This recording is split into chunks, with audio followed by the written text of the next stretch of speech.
রাজনৈতিক দলের সাথে সংলাপে বসেছেন প্রধান উপদেষ্টা। প্রথম দিন অংশ নিয়েছে বিএনপি ও জামায়াত। নির্বাচনের জন্য সরকারকে সময় দেব, তবে বিরাজনীতিকরণ ও -2 জঙ্গিবাদ মৌলবাদ দেখতে নয়, বললেন মির্জা ফখরুল।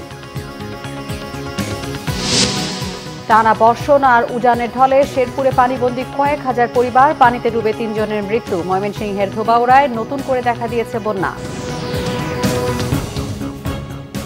দেখছিলেন ক্রাউন সিমেন্ট সংবাদ শিরোনাম, এবারে বিস্তারিত।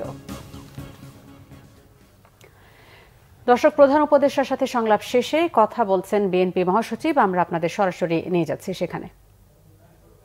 তাদেরকে ভুয়া নির্বাচন, ব্যর্থ নির্বাচন, আপনার একটা পক্ষপাতদুষ্ট নির্বাচন করার অভিযোগে তাদেরকে আইনের আওতায় আনার কথা বলেছি। আমরা বিচারপতি খায়রুল হক, যিনি আমরা মনে করি যে নির্বাচন ব্যবস্থাকে ধ্বংস করার জন্য মূল হোতা, তিনি তত্ত্বাবধায়ক সরকার আইন বাতিল করার মূল নায়ক ছিলেন, তার বিরুদ্ধে আমরা আইনগত ব্যবস্থা নেওয়ার কথা বলেছি রাষ্ট্রদ্রোহিতা অপরাধে। আমরা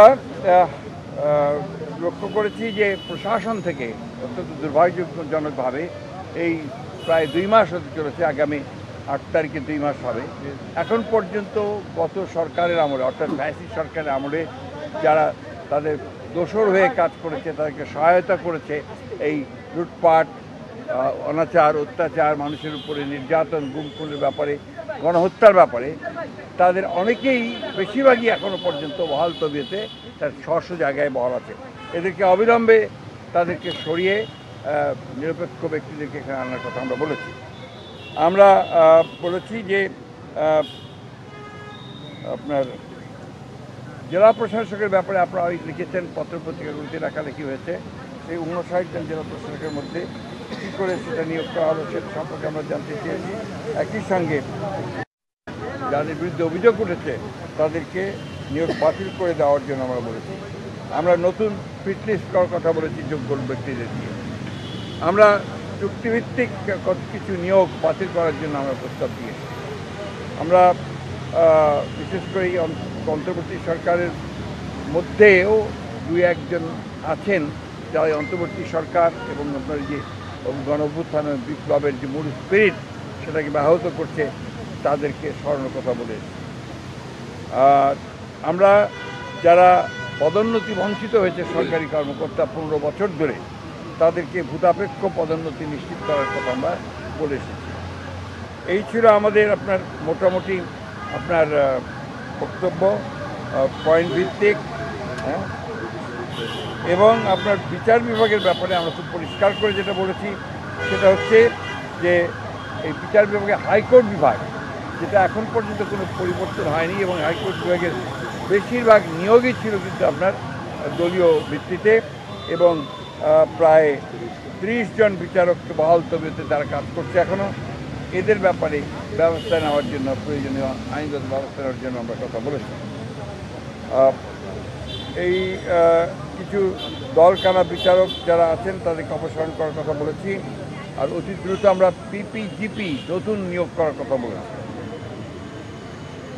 আরেকটা আমরা লক্ষ্য করেছি যে যাদেরকে অভিযোগে গ্রেপ্তার করা হচ্ছে সুনির্দিষ্ট অভিযোগের ভিত্তিতে, হয়তো বা আপনার দুর্নীতি অথবা হত্যা, এইসব সুনির্দিষ্ট মামলায় যাদেরকে গ্রেপ্তার করা হচ্ছে তাদেরকে আমরা দেখতে পাচ্ছি যে আপনার জামিন দেওয়া হচ্ছে। এটা অত্যন্ত উদ্বেগজনক বিষয়টা আমরা দেখার জন্য বলেছি। আমরা 2007 সাল থেকে 24 সাল পর্যন্ত, 5ই আগস্ট পর্যন্ত আওয়ামী লীগের আমলে দায়েরকৃত সকল মিথ্যা মামলা, গায়েবী, ভুয়া, সাজানো, রাজনৈতিক উদ্দেশ্যে প্রণোদিত মামলাগুলোকে প্রত্যাহারের জন্য আমরা নীতিগত সিদ্ধান্ত ঘোষণা ও প্রত্যাহারের প্রয়োজনীয় ব্যবস্থা গ্রহণ করার কথা বলেছি। কিছু আমলা, কিছু আপনার পুলিশ কর্মকর্তা, কিছু শুনতে পাই কিছু আপনার বিভিন্ন মন্ত্রণালয়ের লোকজনেরা এবং আপনার মন্ত্রীরা তারা দেশ ছেড়ে পালিয়ে যাচ্ছে। কীভাবে পালাচ্ছে, কার সহযোগিতায় পালাচ্ছে, সেই বিষয়গুলো আমরা দেখার জন্য বলেছি। আরেকটা বিষয় আমরা জোর দিয়ে বলেছি যে আজকে পতিত ফ্যাসিবাদী প্রধান শেখ হাসিনা ভারতে আছে। ভারতের থেকে তাকে কেন্দ্র করে তার মাধ্যমে যে সমস্ত ক্যাম্পেইন চলছে, প্রচারণা চলছে, যে অপপ্রচার চলছে, সেই বিষয়গুলো হতে পারছে এই জন্য যে ভারতে আছে। এই বিষয়টাকে ভারতের সরকারের সঙ্গে আলোচনা করার জন্য এবং তাকে ওই অবস্থা থেকে সরিয়ে দেওয়ার জন্য আমরা সরকারকে অনুরোধ করেছি। তারা ভারত সরকারের সঙ্গে নিয়ে কথা বলছে। সেই সঙ্গে পার্বত্য চট্টগ্রামে যে ধরনের অস্থিরতা সৃষ্টি করার চেষ্টা করা হচ্ছে সেটাও আমরা কিন্তু আপনার বলেছি যে পার্বত্য চট্টগ্রামের ব্যাপারটাকে আরও গভীরভাবে দেখে সেখানে কারা এই ঘটনাগুলোর সঙ্গে জড়িত তাদের বিরুদ্ধে ব্যবস্থা নেওয়ার জন্য আমরা কথা বলেছি। আরেকটি কথা আমি বলি যে আপনার গুম খুনের সঙ্গে যারা জড়িত তারা এখনও ধরাছোঁয়ার বাইরে, তাদেরকে খুব কম, একমাত্র জিয়াউল হাসান ছাড়া আর কাউকেই ধরা হয়। আমরা মনে করি যে অবিলম্বে, দাবি জানিয়েছি যে অবিলম্বে তাদের সঙ্গে চিহ্নিত করে তাদেরকে গ্রেপ্তার করা হোক ও তাদের বিরুদ্ধে ব্যবস্থা নেওয়া হোক। এবং জাতিসংঘের একটি দল এসছে এখানে, কিন্তু দুর্ভাগ্যজনকভাবে সেই দলটিকে যারা এর সঙ্গে জড়িত আছেন এই বিভিন্ন ডিপার্টমেন্টের, তারা তাদেরকে সেইভাবে সহযোগিতা করছে না। দ্বিতীয়ত হচ্ছে যে আপনার সম্প্রতি দুর্গা পূজাকে কেন্দ্র করে, শারদ উৎসবকে কেন্দ্র করে আপনারা লক্ষ্য করেছেন যে সনাতনের কিছু মানুষ, সবাই না, কিছু মানুষ তারা কিন্তু অত্যন্ত পরিকল্পিতভাবে জনগণেরকে উস্কে দিচ্ছে বাংলাদেশের বিরুদ্ধে এবং তারা অপপ্রচার চালাচ্ছে। একটা যে হিন্দু কমিউনিটির উপরে এখানে অত্যাচার হচ্ছে, নির্যাতন হচ্ছে, এই ধরনের কথাবার্তা তারা বলতে যাচ্ছে, যেটা সর্বৈম এটা মিথ্যা। আমরা সবাই জানে, এটা আপনারা দেখছেন করছে।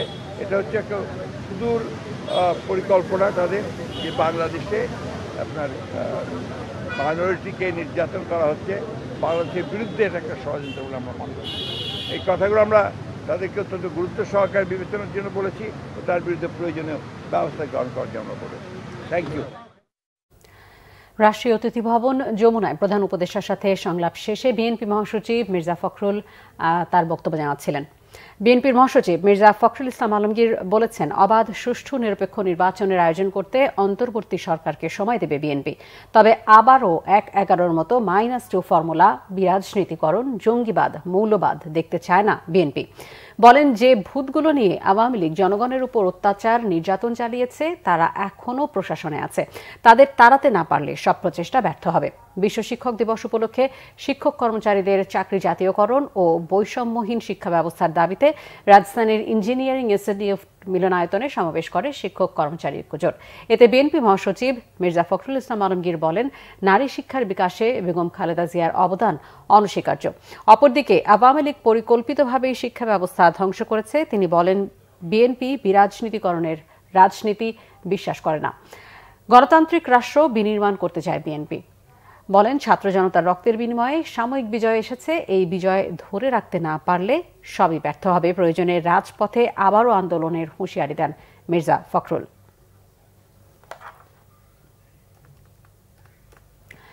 টানা বর্ষণ আর উজান থেকে নেমে আসা পাহাড়ি ঢলে শেরপুর ও ময়মনসিংহের ধোবাউড়ায় পানিবন্দী হয়েছে কয়েক হাজার পরিবার, ডুবেছে সড়ক ও ফসলি জমি। বানের পানিতে ডুবে মৃত্যু হয়েছে অন্তত 3 জনের। শেরপুরের নলিতাবাড়ি ও ঝিনাইগাতি উপজেলায় প্রায় 50,000 মানুষ পড়েছে চরম দুর্ভোগে।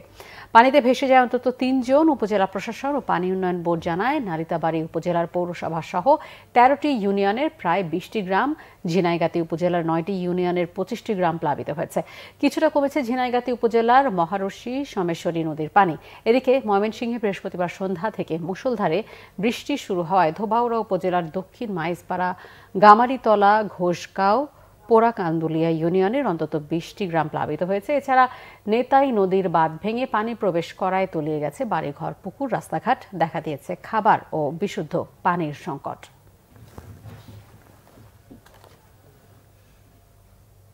এই ছিল এখনকার মতো। পরের সংবাদ সন্ধ্যা 6টায়, এর আগে 5টায় রয়েছে নিউজ টপ 10 দেখার আমন্ত্রণ রইল। এছাড়া বাংলাভিশন সংবাদ ও সংবাদ সংশ্লিষ্ট অনুষ্ঠান দেখতে ভিজিট করুন www.bbnews24.com ও facebook.com/banglavishnewse এবং সাবস্ক্রাইব করুন youtube.com/banglavishnewse। ধন্যবাদ সবাইকে।